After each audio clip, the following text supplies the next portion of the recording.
ಇನ್ನು ಗ್ಯಾರಂಟಿಗಳನ್ನು ಕೊಟ್ವಿ ನಾವು ಎಲ್ಲರಿಗೂ ಕೂಡ ಎಲ್ಲ ವ್ಯವಸ್ಥೆಯನ್ನು ಮಾಡಿದ್ದೀವಿ, ಯಾವ ಸಮಸ್ಯೆಗಳು ಕೂಡ ಇಲ್ಲ ಅಂತ ಹೇಳ್ಕೊಂಡು ಬರುವಂಥ ಈ ಸರ್ಕಾರ ಗೃಹಲಕ್ಷ್ಮಿ ಹಣದ ವಿಚಾರದಲ್ಲಿ ಮಾತ್ರ ಯಾಕೆ ಸುಳ್ಳು ಹೇಳ್ತಾ ಇದೆ ಅನ್ನುವಂಥ ಪ್ರಶ್ನೆಯನ್ನು ವಿರೋಧ ಪಕ್ಷಗಳು ಕೇಳ್ತಾ ಇರೋದು. ಕಾರಣ ಎಲ್ಲಿಯವರೆಗೂ ದುಡ್ಡು ಕೊಟ್ಟಿರಿ ನೀವು, ಕೊಟ್ಟಿದ್ದೀವಿ ಅಂತ ಹೇಳ್ತಾರೆ. ಯಾರು ಕೇಳ್ತಾ ಇಲ್ಲ ಅಂತ ಹೇಳ್ಬಿಟ್ಟು ಅದ್ರ ಪಾಡಿಗೆ ಅದು ಹೋಗ್ತಾ ಇದೆ. ನೀವು ಹಾಕಿದಾಗಲೇ ಅಮೌಂಟು, ಜನ ಅಷ್ಟೇ ಅಯ್ಯೋ ಸಿಕ್ಕರೆ ಸಿಗಲಿ ಬಿಡು, ನಾವೇನು ಇಸ್ಕೋಬೇಕಾಗಿದೆ, ಅವ್ರು ಯಾವಾಗ ಆಗ್ತಾರೋ ಅವಾಗ ಬಂದರೆ ಆಯಿತು, ಲಾಟ್ರಿ ಹೊಡೆದಂಗೆ ಅಂತ ಅವರು ಕೂಡ. ಇವತ್ತೊಂದಿಷ್ಟು ಜಟಾಪಟಿ ಆಯಿತು ಸದನದಲ್ಲಿ. ಏನಾಯಿತು ನೋಡಿ. ಫೆಬ್ರವರಿಯಿಂದ ಗೃಹಲಕ್ಷ್ಮಿ ದುಡ್ಡೇ ಬಂದಿಲ್ವಾ? ಸದನಕ್ಕೆ ತಪ್ಪು ಮಾಹಿತಿ ಕೊಟ್ರ ಲಕ್ಷ್ಮಿ ಹೆಬ್ಬಾಳ್ಕರ್. ದುಡ್ಡು ಬಂದಿಲ್ಲ ಅಂದ್ರೆ ಕೊಡ್ತೀವೆಂದ ಸಿಎಂ. ರಾಜ್ಯದಲ್ಲಿ ಗೃಹಲಕ್ಷ್ಮಿ ಹಣ ಬಿಡುಗಡೆ ವಿಳಂಬ ಆಗಿದ್ಯಾ? ಫಲಾನುಭವಿಗಳಿಗೆ ಗೃಹಲಕ್ಷ್ಮಿ ಹಣ ತಲುಪುತ್ತಿಲ್ವಾ? ಹೀಗೊಂದು ಪ್ರಶ್ನೆ ಉದ್ಭವಿಸಲು ಕಾರಣ ಮೊನ್ನೆಯಷ್ಟೇ ಮಹಿಳಾ ಮತ್ತು ಮಕ್ಕಳ ಕಲ್ಯಾಣ ಸಚಿವೆ ಲಕ್ಷ್ಮಿ ಹೆಬ್ಬಾಳ್ಕರ್ ಕೊಟ್ಟ ಉತ್ತರ. ಆಗಸ್ಟ್ ವರೆಗೆ ಹಣ ಬಿಡುಗಡೆ ಆಗಿದೆ, 3 ತಿಂಗಳ ಕಂತು ಮಾತ್ರ ವಿಳಂಬವಾಗಿದೆ ಅಂತ ಹೇಳಿಕೆ ಕೊಟ್ಟಿದ್ದರು. ಇದೀಗ ಲಕ್ಷ್ಮಿ ಹೆಬ್ಬಾಳ್ಕರ್ ನೀಡಿರೋ ಉತ್ತರ ಸದನದಲ್ಲಿ ವಿಪಕ್ಷಗಳಿಗೆ ಆಹಾರವಾಗಿದೆ. ಮಹಿಳಾ ಮಕ್ಕಳ ಇಲಾಖೆಯ ಮಾಹಿತಿ ಓದಿದ ಅಶೋಕ್, ಲಕ್ಷ್ಮಿ ಹೆಬ್ಬಾಳ್ಕರ್ರಿಂದ ಸುಳ್ಳು ಮಾಹಿತಿ ಆರೋಪ. ವಿಧಾನಸಭೆಯಲ್ಲಿ ಗೃಹಲಕ್ಷ್ಮಿ ಹಣ ವಿಳಂಬ ಬಗ್ಗೆ ವಿಪಕ್ಷ ನಾಯಕ ಆರ್ ಅಶೋಕ್ ಪ್ರಸ್ತಾಪಿಸಿದ್ದಾರೆ. ಫೆಬ್ರವರಿ ಮಾರ್ಚ್ ತಿಂಗಳವರೆಗೆ ಫಲಾನುಭವಿಗಳಿಗೆ ಹಣ ಬಿಡುಗಡೆ ಆಗಿಲ್ಲ. ಆದರೆ ಸಚಿವೆ ಲಕ್ಷ್ಮಿ ಹೆಬ್ಬಾಳ್ಕರ್ ಸದನಕ್ಕೆ ತಪ್ಪು ಮಾಹಿತಿ ನೀಡಿದ್ದಾರೆ. ಆಗಸ್ಟ್ ವರೆಗೆ ಹಣ ಬಿಡುಗಡೆ ಮಾಡಿದ್ದೀವಿ ಅಂತ ಸುಳ್ಳು ಹೇಳಿದ್ದಾರೆ. ಸಚಿವರು ತಪ್ಪು ಉತ್ತರ ಕೊಟ್ಟಿದ್ದು, ಅವರ ವಿರುದ್ಧ ಏನ್ ಕ್ರಮ ಕೈಗೊಳ್ಳುತ್ತೀರಿ ಅಂತ ವಿಪಕ್ಷ ನಾಯಕ ಆರ್ ಅಶೋಕ್ ಪ್ರಶ್ನೆ ಮಾಡಿದ್ದಾರೆ. ಶ್ರೀಮತಿ ಲಕ್ಷ್ಮಿ ಹೆಬ್ಬಾಳ್ಕರ್, ಮಾನ್ಯ ಅಧ್ಯಕ್ಷರೇ, ಈ ಸಾಲಿನಲ್ಲಿ ಆಗಸ್ಟ್ ಮಾಹೆಯವರೆಗೂ ಕ್ಲಿಯರ್ ಮಾಡಿದ್ದೇವೆ ಎಂದು ಹೇಳುತ್ತಿದ್ದೇನೆ. ತಾವು ಫೆಬ್ರವರಿ ಮತ್ತು ಮಾರ್ಚ್ ಎಂದು ಹೇಳುತ್ತಿದ್ದೀರಿ. ಮಾನ್ಯ ಸದಸ್ಯರೇ, ನಾನು ಹೇಳುವುದನ್ನು ಸ್ವಲ್ಪ ಅರ್ಥ ಮಾಡ್ಕೊಳ್ಳಿ. ಅಂದರೆ ನಿಮಗೆ ಜ್ಞಾನ ಸ್ವಲ್ಪ ಕಡಿಮೆ, ನೀವು ಸ್ವಲ್ಪ ಅರ್ಥ ಮಾಡ್ಕೊಳ್ಳಿ. ನಾನು ಕೊಟ್ಟಿದ್ದೀನಿ. 9ನೇ ತಾರೀಕು ಕೇಳಿದ್ದು, 10ನೇ ತಾರೀಕು ನಾವು ಮಾಹಿತಿಯನ್ನು ಕೇಳಿದ್ರಿ. ಉಪನಿರ್ದೇಶಕರು ಮಹಿಳಾ ಮತ್ತು ಮಕ್ಕಳ ಕಲ್ಯಾಣ ಅಭಿವೃದ್ಧಿ ಅವ್ರು ಹೇಳಿದ್ದಾರೆ, ಅವರು ಲೆಟ್ರ್ ಕೊಟ್ಟಿದ್ದಾರೆ, ಅಫಿಷಿಯಲ್ ಲೆಟ್ರ್ ಇದು. This is official letter.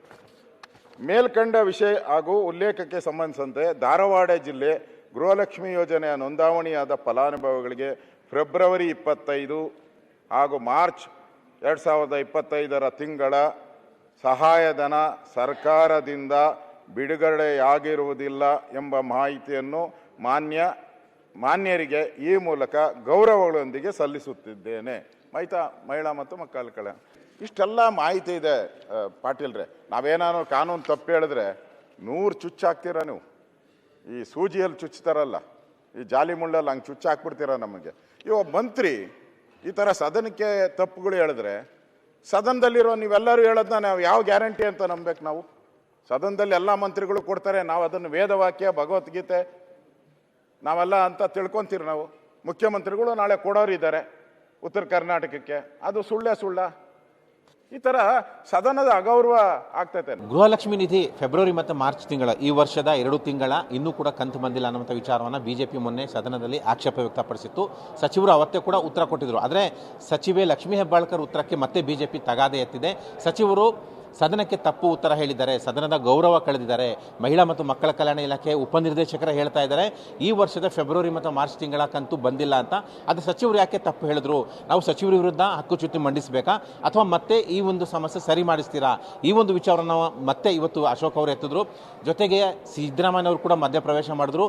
ಏನಾದರೂ ಹೆಚ್ಚು ಕಡಿಮೆ ಆಗಿದ್ರೆ ಸರಿ ಮಾಡಿಕೊಡ್ತೇವೆ, ಸೋಮವಾರ ಮತ್ತೆ ಉತ್ತರ ಕೊಡಿಸ್ತೇವೆ ಅನ್ನುವಂಥ ಮಾತನ್ನು ಹೇಳಿದ್ರು. ಆದರೆ 2 ತಿಂಗಳ ಕಂತೇನು ಬಾಕಿ ಇದೆ ಆ ವಿಚಾರದಲ್ಲಿ ಇನ್ನೂ ಕೂಡ ಬಿಜೆಪಿ ಆಕ್ಷೇಪ ಇದೆ. ಸೋಮವಾರ ಏನಾಗುತ್ತೆ ಕಾದು ನೋಡಬೇಕಾಗಿದೆ. ಆಗಸ್ಟ್ ವರೆಗೆ ಹಣ ಬಿಡುಗಡೆ ಅಂತ ಸಿಎಂ ಮಾಹಿತಿ ಕೊಟ್ಟಿಲ್ಲ ಅಂದ್ರೆ ಹಣ ಬಿಡುಗಡೆಗೆ ತಕ್ಷಣ ಕ್ರಮ. ವಿಪಕ್ಷಗಳ ಗದ್ದಲ, ಕೋಲಾಹಲ. ಈ ಮಧ್ಯ ಪ್ರವೇಶಿಸಿದ ಸಿಎಂ ಸಿದ್ದರಾಮಯ್ಯ, ನನ್ನ ಪ್ರಕಾರ ಆಗಸ್ಟ್ ವರೆಗೆ ಕಂತು ಬಿಡುಗಡೆ ಮಾಡಲಾಗಿದೆ, ಒಂದು ವೇಳೆ ಬಿಡುಗಡೆ ಆಗದಿದ್ದರೆ ಕೂಡಲೇ ಕೊಡಿಸೋಣ ಅಂತ ಸಿಎಂ ಸಿದ್ದರಾಮಯ್ಯ ಹೇಳಿದ್ದಾರೆ. ಈ ವೇಳೆ ತೃಪ್ತರಾಗದ ವಿಪಕ್ಷಗಳ ಸದಸ್ಯರು ಸದನಕ್ಕೆ ಲಕ್ಷ್ಮಿ ಹೆಬ್ಬಾಳ್ಕರ್ ತಪ್ಪು ಉತ್ತರ ಕೊಟ್ಟಿದ್ದಾರೆ. ಹಕ್ಕುಚ್ಯುತಿಗೆ ತಗೋತೀರಾ ಅಂತ ಸುನಿಲ್ ಕುಮಾರ್ ಪ್ರಶ್ನೆ ಮಾಡಿದ್ದಾರೆ. ಫೆಬ್ರವರಿ ಮಾರ್ಚ್ನಲ್ಲಿ ಕೊಟ್ಟಿಲ್ಲ ಅಂತ ಹೇಳ್ತಾರೆ. ಕೊಡದೆ ಹೋದರೆ ಕೂಡಲೇ ಕೊಡಿಸೋಣ, ಒಂದು ವೇಳೆ ಕೊಡದೆ ಹೋದರೆ ಕೂಡಲೇ ಕೊಡಿಸೋಣ. ಅವ್ರು ಹೇಳಿರ್ತಕ್ಕಂಥದ್ದು ಮಾರ್ಚ್ ಏಪ್ರಿಲಲ್ಲಿ ಅವ್ರ ಗಮನಕ್ಕೆ ತಂದಿರ್ತಾರೆ. ನನ್ನ ಪ್ರಕಾರ ಆಗಸ್ಟ್ವರೆಗೆ ರಿಲೀಸ್ ಮಾಡಿದ್ದೀವಿ ನಾವು ದುಡ್ಡನ್ನು. ಆಗಸ್ಟ್ವರೆಗೂ ಕೂಡ ರಿಲೀಸ್ ಮಾಡಿದ್ದೀವಿ. ಯಾವಾಗಲೂ 2 ತಿಂಗಳು ವ್ಯತ್ಯಾಸ ಇರ್ತದೆ. ಅದರಿಗೆ ಆಗಸ್ಟ್ನಲ್ಲಿ ರಿಲೀಸ್ ಮಾಡಿದ್ದೀವಿ. ಸೆಪ್ಟೆಂಬರು ಅಕ್ಟೋಬರು ಅದು ಕೂಡ ಕೊಡ್ತಕ್ಕಂಥ ಕೆಲಸವನ್ನು ಮಾಡ್ತೀವಿ. ಸದನಕ್ಕೆ ಇದು ಹಕ್ಕುಚ್ಯುತಿ ಆಗಿದೆಯಾ ಅಥವಾ ಸದನಕ್ಕೆ ಅಗೌರವ ತೋರಿಸಿದಿರಾ ಅಂತ ಹೇಳಿ. ಯಾಕೆಂದ್ರೆ ನಾವು ಪದೇ ಪದೇ ಹೇಳಿದ್ವಿ, ನೀವು ಆಗಸ್ಟ್ ತನಕ ಕೊಟ್ಟಿರೋದು ಹೌದು, ಆದರೆ ಫೆಬ್ರವರಿ ಮತ್ತು ಮಾರ್ಚ್ ಕೊಟ್ಟಿಲ್ಲ ಅನ್ನೋದನ್ನ ಅವರು ಸ್ಪಷ್ಟ ಹೇಳ್ತಾ ಇದ್ದಾರೆ ಅಂತ ಅಂದಾಗ್ಲೂ ಕೂಡ ಅದನ್ನ ಅವ್ರಿಲ್ಲ ನಾವು ಕೊಟ್ಟಿದ್ದೀವಿ ಅಂತ ಹೇಳಿದ್ರು. ಇದನ್ನ ಈಗ ಹಕ್ಕುಚ್ಯುತಿ ತಗೋತಿರೋ ಅಥವಾ ಸದನಕ್ಕೆ ದಿಕ್ ತಪ್ಪಿಸಿದಿರೋ ಅಂತ ಹೇಳಿ. ನೀವು ಕೊಡಲ್ಲ ಕೊಡ್ತೀವಿ ಅನ್ನೋ ವಾದ ಅಲ್ವೇ ಇಲ್ಲ. ಈಗ ಗೃಹಲಕ್ಷ್ಮಿ ಹಣ ಬಿಡುಗಡೆ ವಿಚಾರ ಇಂದು ಸದನದಲ್ಲಿ ಜಟಾಪಟಿಗೆ ಕಾರಣವಾಯಿತು. ಸಚಿವೆ ಲಕ್ಷ್ಮೀ ಹೆಬ್ಬಾಳ್ಕರ್ ಸದನಕ್ಕೆ ತಪ್ಪು ಉತ್ತರ ಕೊಟ್ಟಿದ್ದಾರೆ. ಅವರ ವಿರುದ್ಧ ಹಕ್ಕುಚ್ಯುತಿ ಮಂಡಿಸಬೇಕಂತ ಹೇಳಿ ಬಿಜೆಪಿ ಶಾಸಕರು ಒತ್ತಾಯಿಸಿದರು.